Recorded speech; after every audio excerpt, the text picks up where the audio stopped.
What is going on, guys? Welcome back to the channel, and today I thought I'd make a video on some of the possible card combinations for the light side heroes, since we are obviously getting some new cards at the end of this month when health on kill becomes passive, meaning pretty much every hero in the game is going to be able to use different card combinations without needing the health on kill card.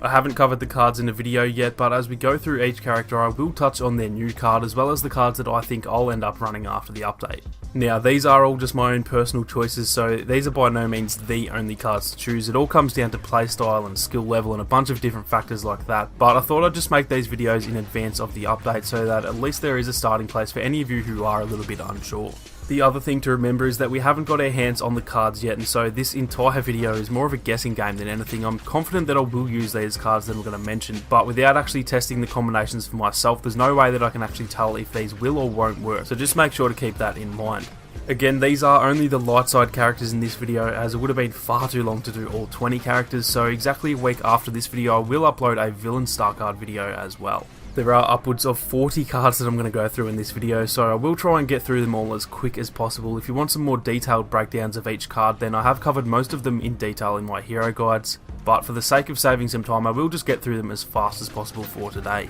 So starting off with Luke, his new card is going to be called Intensify, and the description reads, every trooper defeated or 200 damage to heroes increases Luke Skywalker's lightsaber damage by 2 to a maximum. This effect resets after Luke is defeated. So what I take from this card is essentially each kill your saber damage is going to increase by 2, and where it says to a maximum, that means that there will be a cap on it. Otherwise if you got a 50 kill streak you'd be dealing about 230 damage per swing, which is obviously super overpowered. This card actually sounds really decent. Pretty much once you have a 10 kill streak with Luke, you're going to be able to one hit kill all classes other than the heavy, so that definitely sounds like a great card to me. After the update, the cards that I'll most likely run for Galactic Assault are his new Intensify card, his Jedi Reflexes card which gives him the added rush attack, and his extended push reach card that increases his area of effect for the force push, which is really useful since it's a one hit kill ability. As for heroes vs villains, the cards that I'll most likely run are the Jedi Reflexes card again for that extra rush, and then probably both his force push cards which will increase both the area of effect and the push distance, or depending on the map I might use his Jedi Fighter card which increases his stamina. So those are all the cards that I think will be a great fit for Luke after the update. Moving on now to Leia, and her new card is going to be called Stay Together, and the description reads, if she's within 15 meters of 2 friendly units, Leia and her close allies will take reduced damage. Now this one could go either way because we don't know exactly how much damage reduction the card will give us. If it's something like 8% like Yoda's card, then it might not really be worth it, but if it's up towards 15, 20% or even higher, then this card would be a really decent card to use, so we'll just have to wait and see how it pans out. After the update, the cards that I'll most likely run for Galactic Assault are her High Spirit card which gives her an extra 100 health regen, her Blinding Reveal card which reveals enemies for up to 5 seconds when you hit them with the flash grenade, and then either the new star card called Stay Together or probably the Relentless Firing card which allows her to use the rapid fire ability for a longer period. As for heroes vs villains, I'd probably keep the exact same cards as GA, but just replace the Blinding Reveal card with the Laser Brain card which can help a lot against block spammers. Moving on now to Han Solo, and his new card is going to be called Smuggler's Wits, and it reads, Han Solo gains an extra dodge ability charge but all cooldowns are increased. I'm not going to lie, this one sounds kinda useless to me, at least in Galactic Assault anyway. It might be really useful in HVV so that you can pretty much be a scummy roll spammer, but overall I'm not really a fan of his ability cooldowns being longer than they already are. After the update, the cards that I'll most likely run for Galactic Assault are Broad Shoulders, which lets you take less damage when using Shoulder Charge, Heavily Modified Blaster, which just reduces the DL-44's heat buildup, and then the Airburst card, which increases the Detonite charge damage if it explodes before hitting a surface. As for heroes vs villains, I'll probably use those same star cards, but I might actually replace one of them with the new Smuggler's Wits card depending on how it goes. As annoying as roll spammers are, it's really the only way to survive in a 1v1 with the Saber hero, and so I'll see how it goes, but it might actually be worth using that one for HVV. Next up we have Chewie, and his new card is going to be called Impervious, and it reads, every time Chewbacca deals a threshold of 200 combined damage with any ability, he gains 2% damage reduction to a maximum. This effect resets after Chewie is defeated. Now this one is kinda hard to tell whether it's going to be worth it or not. It's unclear how exactly it'll work. For example, if you use Furious Bowcaster and deal 200 damage to a heavy, you'll get 2% damage reduction, but then if you shoot another enemy and deal 200 more damage, does that give another 2% damage reduction, or is it just only once per ability? It is kinda hard to tell from the description, and so I will have to figure this one out once it actually arrives, but it could be really decent or it could kinda suck, so as of right now I'm not really too sure. After the update, the cards that I'll most likely run for Galactic Assault are the bonus health card, the Echoing Roar card, which increases Furious Bowcaster's length with each kill, and then the Furious Resilience card, which gives damage reduction while that ability is active. As for heroes vs villains, I'm most likely going to use the bonus health card, the Furious Resilience card, and then the extended shot card, which increases the stun time of the stun grenade. Moving on to Lando now, and his new card is going to be called Buckle Up Baby, and it reads, every enemy trooper defeated or 100 damage to villains reduces the heat per shot of Lando's X8 Night Sniper permanently by 2% to a maximum. This effect resets when Lando is defeated. Now, I'm not going to lie, this one does not sound great at all. Lando's heat build-up has never really been an issue in my opinion, and so I don't think this one is going to be worth it at all, but I could be wrong on that, so I will definitely have to check it out as well. Once the update drops, I'm actually going to be making a Mythbusters video covering all 19 of the new cards and seeing if they're worth it or not, so this one will definitely be very interesting to test out.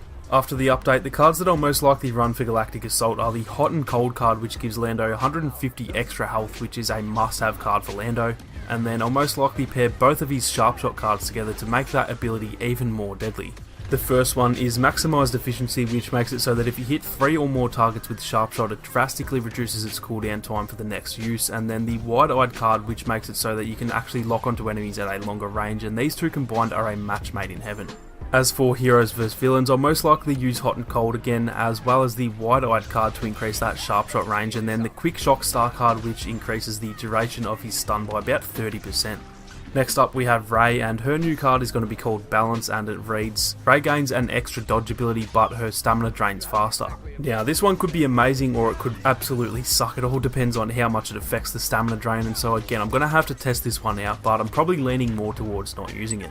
After the update, the cards that I'll most likely run for Galactic Assault are her Damaging Strike card, which gives extra damage on her dash strikes, allowing for a one-hit kill. The Focus Sight card, which allows Insight to last for up to 7 seconds longer, which is way more useful than it sounds. And then I think I might actually go with her Street Fighter card, which actually reduces the stamina drain when she swings her saber. As for heroes vs villains, I'll probably run the same, but instead I'll replace the Damaging Strike card with the Strong Mind card instead, which increases the area of effect for her Mind Trick ability. Moving on to Yoda, his new card is going to be called Size Matters Not, and it reads, when the bonus health of presence depletes, it heals for some of the damage it prevented, but its cooldown is increased by 13 seconds. Not gonna lie, I have absolutely no idea what that even means. Not gonna sit here and pretend like I know, so I'm just gonna test this one out when it arrives, but as of reading that, I genuinely do not know what that even means. So let me know if you have an idea, because it's not the first card description in the game that makes absolutely no sense at all. After the update, the cards that I'll most likely run for Galactic Assault are his Agility card, which allows for an extra dash attack,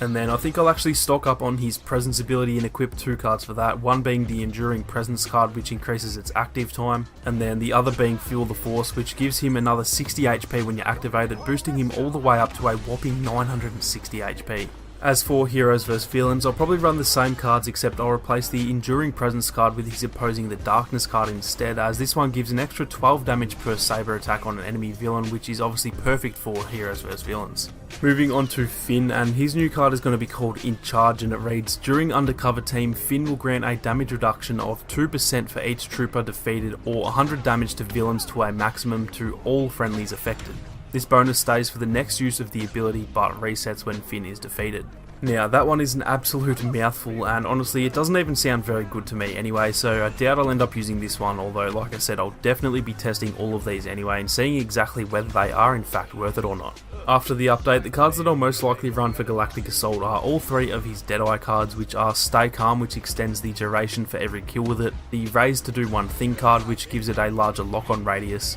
and the No More Running card, which gives it a slight damage buff after 3 kills. However, I actually think the card is bugged to where it actually just deals that extra damage straight away. Now, I personally don't even use Deadeye all that often in Galactic Assault anyway. For me, it's more of a backup ability, but his other cards just aren't that great, and these cards together are going to make it so much more powerful, which is great for the ability since it's obviously super helpful for getting out of sticky situations. As for heroes vs villains, I'll most likely stick to these 3 cards as well, so nothing to change for this one.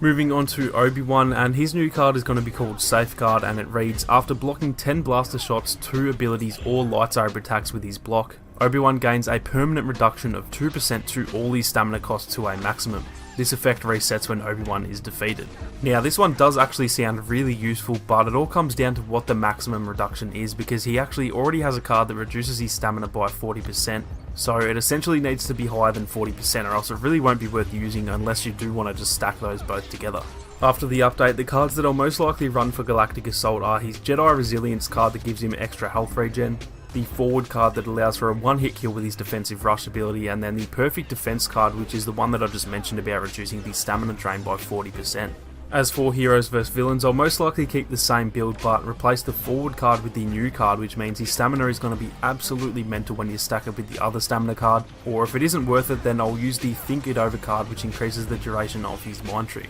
Now lastly we have Anakin. His new card is going to be called Steamroll, and it reads, every enemy trooper defeated or 200 damage to villains decreases all of Anakin Skywalker's stamina cost by 2% to a maximum. This effect resets after Anakin is defeated. This one sounds okay I guess, but I think he has better cards to use anyway, so I probably won't recommend using this one. Now, I don't play Anakin at all, so I'm not going to use any star cards for him after the update, but if I were to use him, I'd probably use the Tenacious card that gives him extra base health, the Massive Strikes card that increases his damage, and the Attraction card that increases the pull distance.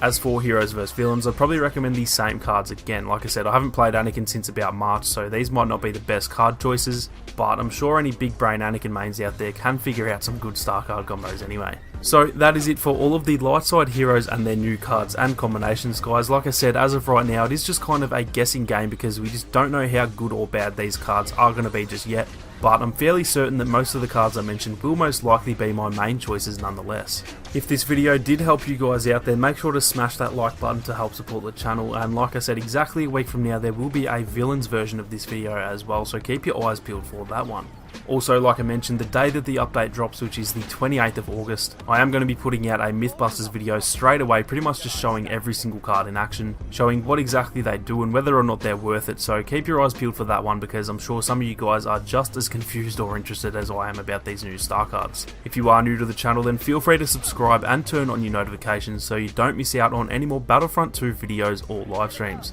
Thank you all so much for watching. You guys have a great day and I'll catch you all in the next one.